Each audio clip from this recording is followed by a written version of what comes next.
নবীজি আমাদের দ্বীনী ভাই, ঈমানি ভাই।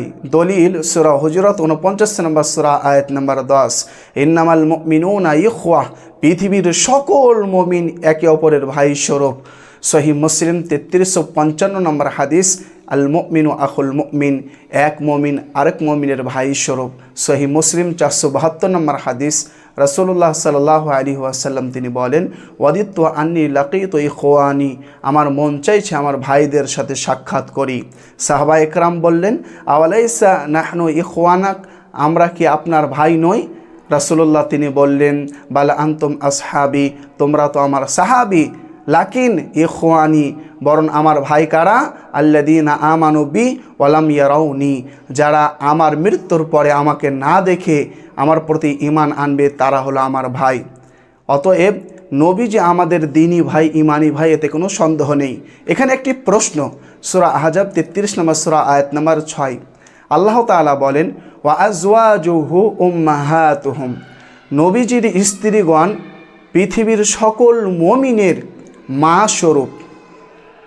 তাহলে নবীজির স্ত্রীগণ যদি মা স্বরূপ হয়, তাহলে নবীজি কি করে ভাই হতে পারে? এটি হলো প্রশ্ন।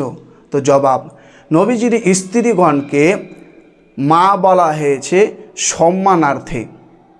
যেমন মায়ের সাথে সম্মান দিয়ে কথা বলতে হয়, সম্মান বজায় রাখতে হয়, নম্রতা ভদ্রতা বজায় রাখতে হয়, অনুরূপভাবে নবীজির স্ত্রীগণদের সাথে এই সম্মান যেন বজায় থাকে, এই জন্য মা বলা হয়েছে।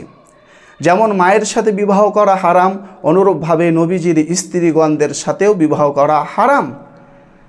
আর যদি আমরা এই আয়াতের অর্থ মা হিসেবে একেবারে হাকিকি মা মনে করি, তাহলে নবীজির কন্যাদেরকে বিবাহ করা কোনো মুমিনের বৈধ হবে না।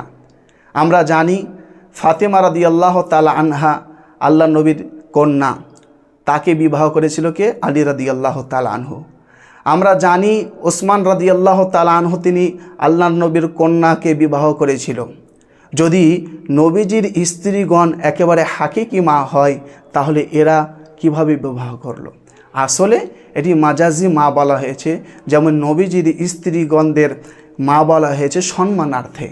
আর আল্লাহ নবী সাল্লাল্লাহু আলাইহি ওয়াসাল্লাম বলেছেন, সহিহ বুখারী 2704 নম্বর হাদিস, ইন্না ইবনি হাদা সাইয়্যিদুন, হাসান বিন আবি তালেব আমার সন্তান। তাহলে হাসান বিন আবি তালেব যদি আল্লাহ নবীর সন্তান হয়, তাহলে তার মা কে হতে পারে? সাধারণতভাবে মানুষ বলবে স্ত্রী, কিন্তু না, হাসান বিন আবি তালেবের মা হচ্ছে আল্লাহ নবীর আপন কন্যা। অতএব এই তাহলে সন্তানটি কেন বলল? আসলে যেমন বাচ্চাদেরকে আদর করে মানুষ ডাকে, কেউ বাবু বলে, কেউ সোনা বলে, কেউ ছেলে বলে, কেউ বাবা বলে, এই রকমভাবে মানুষ ডাকে, এটা হচ্ছে মানুষের প্রথাগত স্বভাব। অতএব রাসূলুল্লাহ সাল্লাল্লাহু আলাইহি সাল্লামের স্ত্রীগণকে মা বলা হয়েছে সম্মানার্থে। নবীজি তার নিজের নাতিকে বলেছেন সন্তান, এটা হচ্ছে স্নেহের অর্থে।